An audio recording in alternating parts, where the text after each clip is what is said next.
We all inherit more than our grandmother's eyes and our curly hair from our ancestors.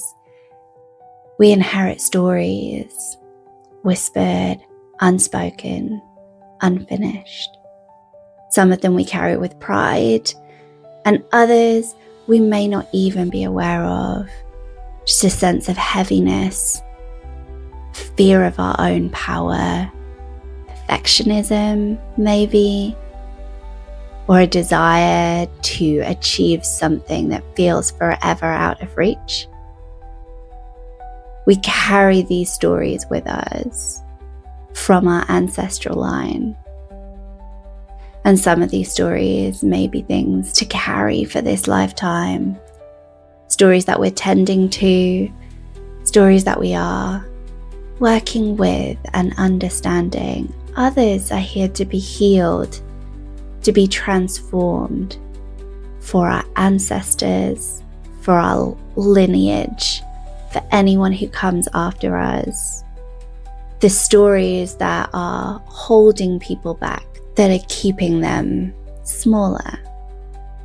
We can do the work to heal those within ourselves in a way that shifts what is passed on through the generations. We know that the things that our ancestors went through is held in our very DNA, in our blood. It is something that shapes who we are, what our health story is, what our personality is like, is held within our DNA based on the choices that our ancestors made and the things that they had to go through. We are not an individual person. We are so much more. We hold so much more within our bodies. And this is the work of the Motherline, healing those roots that we grow from, that our family grows from. This work feels so potent and so close at this time of year. October, Scorpio season, Halloween or Samhain, as the nights are dark and we see around us in nature so much death. Trees are losing their leaves, plants are dying back, returning to the soil, returning to seed and hiding until the following year. The world is becoming still, slipping into stillness, slipping into death. And as the veil thins, as we see death surrounding us, our ancestors draw close. In those nights where it is dark before you've even had your dinner, in the mornings where it feels like it must still be the middle of the night because it's so dark and you just want to stay in your bed, stay wrapped up and hidden. This is the time where our ancestors can speak to us clearly, can whisper their wisdom to us, can share with us the beauty in death, the beauty in being longer, being more than one lifetime. This is not just work for Halloween. It will be really supportive for you to honor your ancestors throughout the entire year, throughout your entire life. They are a huge part of our spirit team. They are great supporters. They are wise teachers. They have a really deep vested interest in your success. And so they will help you with that if you will allow them to be a part of your life on a regular basis. But especially at this time, we are drawn into much deeper work, much deeper connection with our ancestors. My mother was a nurse, a healer, and a death doula. She was a palliative care nurse. So she would sit with those who were close to death. And her healing would be about easing their passing rather than making them well. She taught me so much about death, not just through her work. I lost her when I was 19.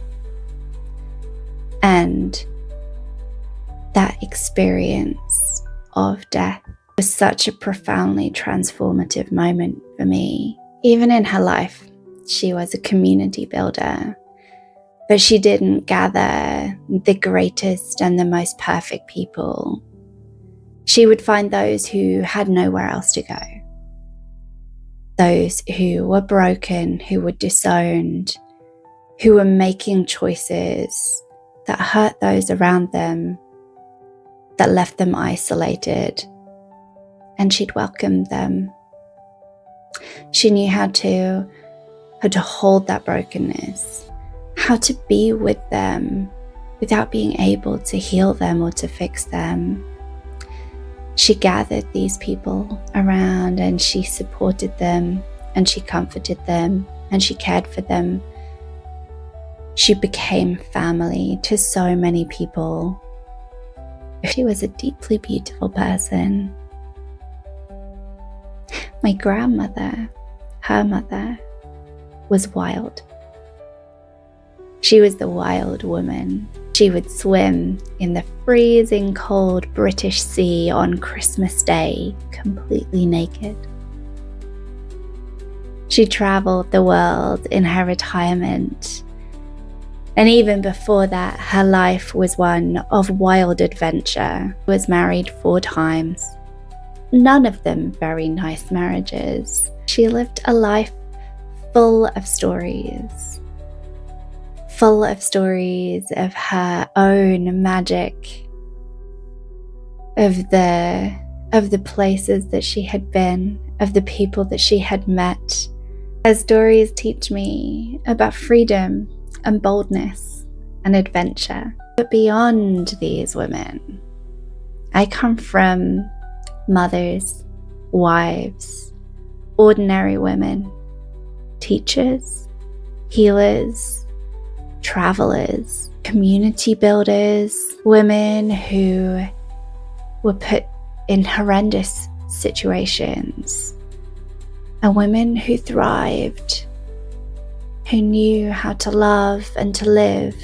I come from a line of many, many women, beyond those that I know of, beyond those that I connect with. But our ancestry is all of those who came before us, men and women. And beyond that, if we trace our ancestry all the way back, we come from the earth. We come from the elements. We come from gods and goddesses and divine inspiration. We come from the angels and the spirits. And they are in our ancestry too. We are one of them. They are one of ours.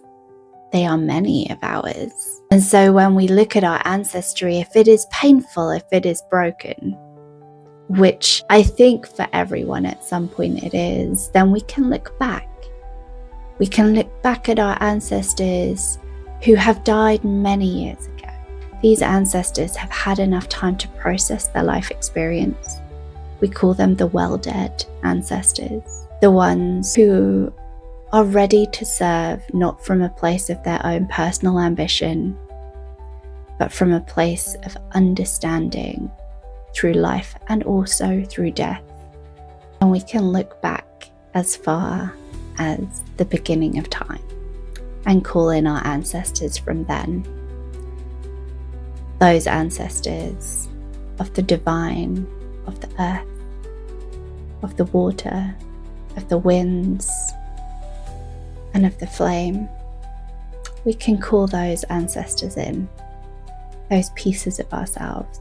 But as we find ourselves right now, just on the brink of Halloween, on the edge of Samhain, it is the time when we can connect to the dead, when we can bring the shadows and the fears and allow them to be a part of our consciousness, to be a part of what we express. Samhain is a time for rituals to connect to our dead, for tending to our family's altar, for remembering our ancestors and inviting them to the table. Many of us celebrate Halloween with pumpkins, scary costumes, and beneath these modern traditions is this deep remembering, a deep remembering that this is a time to come close to death, to remember, to meet with,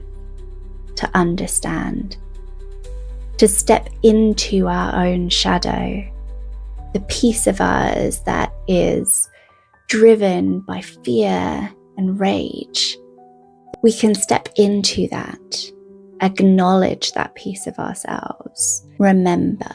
And as we commune with death, we then remember that death is a piece of life, that death is a sacred part of this journey, and that through this life, we face many deaths, we face many transitions, we face many new beginnings, many moments of rebirth. And so I would like to offer you some ritual ideas for Samhain to connect with your ancestors.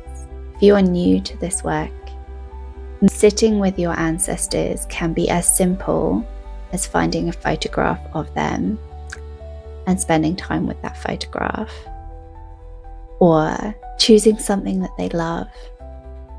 My parents were big tea drinkers, and so when I drink a cup of tea, I'll often make one for my parents.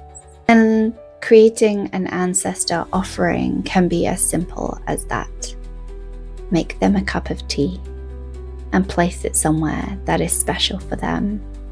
Maybe on your altar, but maybe just on the side next to their photograph. Make it clear that it is something that you want to offer to them. Our ancestors often like things like tobacco and spirits. They also love the things that they loved in life.